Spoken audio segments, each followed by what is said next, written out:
हम्म।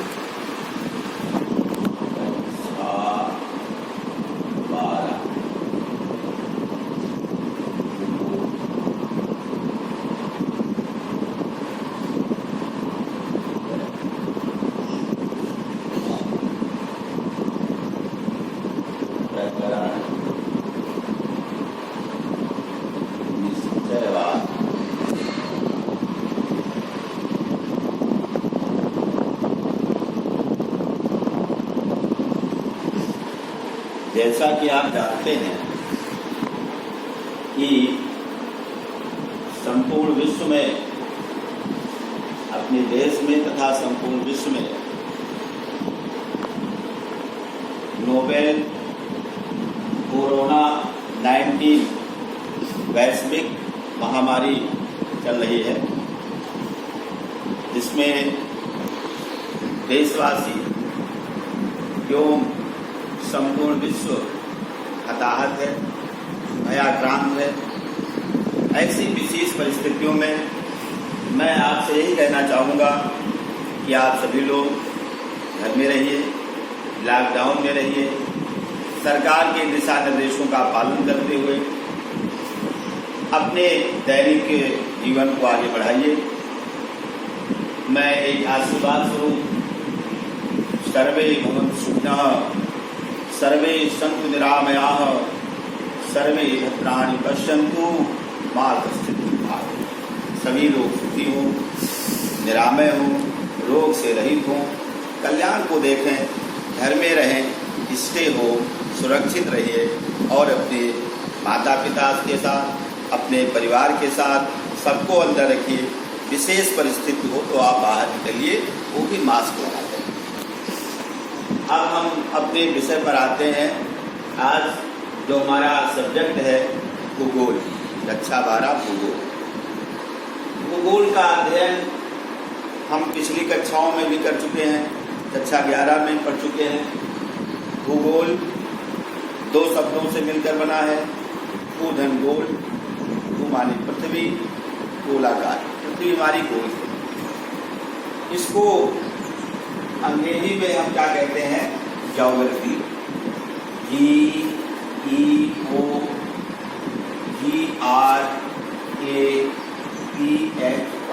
Geography. Geography जो है दो शब्दों से मिलकर बना है, जियो प्लस ग्राफो, GRAPH। जियो का अर्थ होता है पृथ्वी और ग्राफो का अर्थ क्या होता है, वर्ण। तो भूगोल के अंतर्गत हम पृथ्वी और पृथ्वी पर निवास करने वाले समस्त जीवों के बारे में अध्ययन करें। पृथ्वी और मानव का अन्योन्याश्रित संबंध है। किसी विद्वान ने कहा है कि भूगोल वह आभा में विज्ञान है जिसकी झलक स्वर्ग में दिखाई पड़ती है। तो इस भूगोल के अंतर्गत मानव और पृथ्वी पर निवास करने वाले जो प्राणी हैं उनका अन्योन्याश्रित संबंध है, एक दूसरे पर आश्रित है। पृथ्वी अर्थात पर्यावरण अर्थात प्रकृति। हम अब आते हैं अपने प्रकरण पर निश्चयवाद। निश्चयवाद का अर्थ यही होता है कि पृथ्वी अर्थात पर्यावरण अर्थात प्रकृति, मनुष्य जो है, मानव जो है वो प्रकृति का दास है। मानव जो है प्रकृति के अनुसार अपने को ढालता है, अपना जीवन आगे को बढ़ाता है। तो इस निश्चयवाद में पूर्ण रूप से मनुष्य जो है प्रकृति पर आधारित है। प्रकृति जो हमें प्रदान करती है, प्रकृति द्वारा प्रकृति जो है हमें निःशुल्क, प्रकृति द्वारा प्रदत्त निःशुल्क पदार्थ।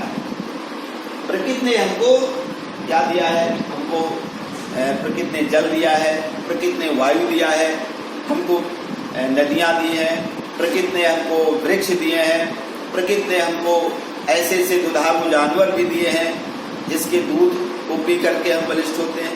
तो कहने का मतलब यह है कि प्रकृति जो है हमारे संरक्षण के लिए, हमारे विकास के लिए, हमारे जीवन को गति प्रदान करने के लिए वो सब कुछ दिया हुआ है। आवश्यकता है उस प्रकृति के साथ हम तालमेल बना करके आगे को बढ़ें और अपने जीवन को, तो निश्चयवाद अर्थात भूगोल या मानव पर्यावरण या प्रकृति के ऊपर आश्रित होकर के जीवन निर्धारण करके अपने जीवन को आगे चलाता है। इससे निश्चयवाद के जो जनक हैं जर्मनी के जो है जनक हैं रैट जेल ने जो है निश्चयवाद का प्रतिपादन किया है। उनकी जो शिष्या हैं शैंपल महोदया ने कहा है कि मनुष्य जो है प्रकृति पर आधारित है। उन्होंने ये बताया है कि जिस प्रकार से जब मानो पर्वत पर चढ़ता है उतरता है, तो उसका क्या है, मनुष्य की जो है भुजाएं, मनुष्य की पैर बहुत मजबूत होते हैं, तो वो प्रकृति के अनुसार अपने को ढाल लेता है।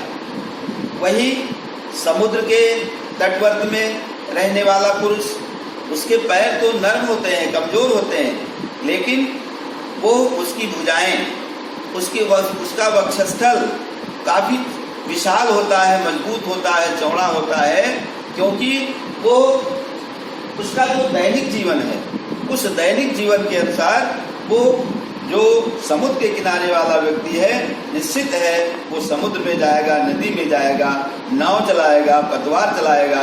तो जब नाव और पतवार चलाता है, उसका सीना, उसको चूंकि पतवार चलाने में अपने को शक्ति लगानी पड़ती है, सीने की, वक्षस्थल की और हाथों की, वो मजबूत होता है।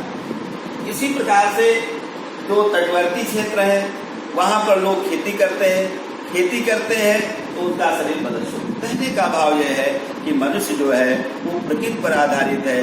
प्रकृति के अनुसार वो जो है फसलों को उगाता है, प्रकृति के अनुसार पेड़ पौधे हमको फल देते हैं, जिनको खा करके हम अपना जीवन बढ़ाते हैं, जीवन अपना सुंदर बनाते हैं, सुखमय बनाते हैं। कुछ कालांतर के बाद, समय परिवर्तन के बाद एक दूसरा स्थिति आई, उसको हम कहते हैं संभोगवाद।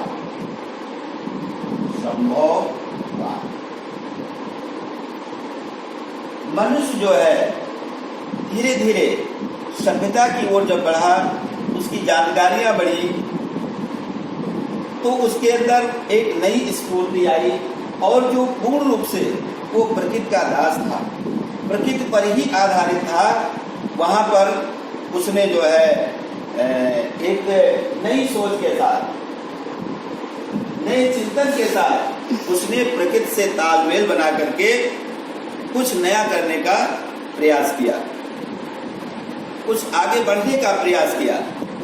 जैसे प्रकृति हमको क्या देती है, हमको जंगल है, वन है, ये सब हमें प्रकृति प्रदान करती है। लेकिन यदि प्रकृति में बहुत सी चीजें हैं, लेकिन अगर मानव नहीं है तो उसकी उपयोगिता को कौन समझेगा। हमको प्रकृति ने बहुत से संसाधन दिए हैं, लेकिन अगर मानव नहीं है तो उस संसाधन का क्या उपयोग। प्रकृति ने मानव के लिए 6 ऋतुएं बनाई हैं, पेड़ पौधे बनाए हैं, पहाड़ बनाए हैं, नदियां बनाए हैं, लेकिन अगर मानव नहीं है तो उसका क्या उपयोग, वो बहते रहेंगे। लेकिन जब तक मानव नहीं होगा तो प्रकृति ने जो है, प्रकृति निश्चयवाद के बाद संभोगवाद आया, मानव की आवश्यकता महसूस की गई, मनुष्य की आवश्यकता जो निश्चयवाद में गौर थी वो प्रमुख स्थान ले लिया। धीरे धीरे मानव ने संभोगवाद के माध्यम से प्रकृति से तालमेल बना करके, प्रकृति को सजो करके, प्रकृति के साथ चल करके एक नया रूप बनाया। जैसे उसने जो है पेड़ पौधों से, उन लकड़ियों से फर्नीचर बनाना शुरू कर दिया, उससे अन्यान्य साधन बनाने शुरू कर दिए, धातुओं से उपकरण बनाना शुरू कर दिया। इस प्रकार से प्रकृति से तालमेल बना करके एक नया रूप, एक नई दिशा धारण की। इसके बाद समय का परिवर्तन हुआ, एक नया वाद आया, नव निश्चयवाद।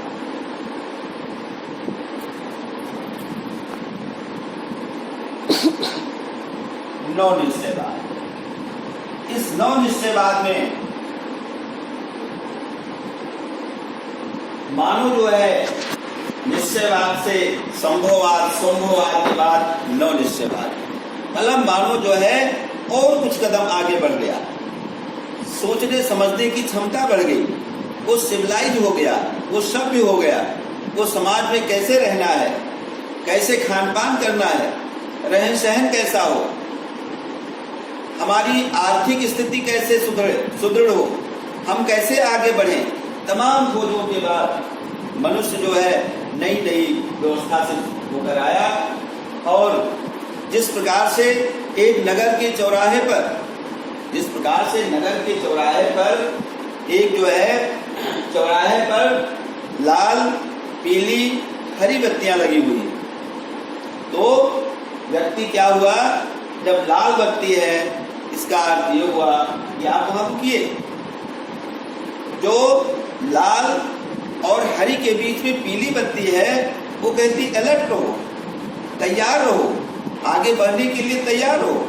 लेकिन जब हरी बत्ती जलती है तो हरी झंडी मिलती है तो वह व्यक्ति आगे को बढ़ जाता है। इस प्रकार से मानो नौ निश्चयवाद में प्रकृति से तारतम्य बनाते हुए, प्रकृति के साथ जुड़ते हुए, प्रकृति द्वारा प्रदत्त जो संसाधन है उसका समुचित सदुपयोग करके बुद्धि और विवेक से आगे को बढ़ता है। यदि हम प्रकृति से तालमेल बनाते हुए उसके संसाधनों का जो हमें प्रकृति द्वारा प्रदत्त है, यदि उसके साथ मैत्रीपूर्ण व्यवहार करते हुए आगे बढ़ेंगे तो हमारा जीवन सुखमय होगा, शांति होगा और हमारा विकास होगा। यदि हम प्रकृति के साथ शत्रुतापूर्ण कार्य करेंगे तो निश्चित रूप से वह हमारे लिए लाल बत्ती के समान होगा जो खतरे की घंटी बजाता रहेगा। इसलिए इस निश्चयवाद, संभववाद, नौ निश्चयवाद के अंतर्गत हमें प्रकृति से तालमेल बना करके, उसके साथ कंधे से कंधा मिला करके, उसके साथ हम मिलजुल करके, उसके साथ मैत्रीपूर्ण संबंध बना करके हम अपना जीवन सुखमय बना सकते हैं। धन्यवाद।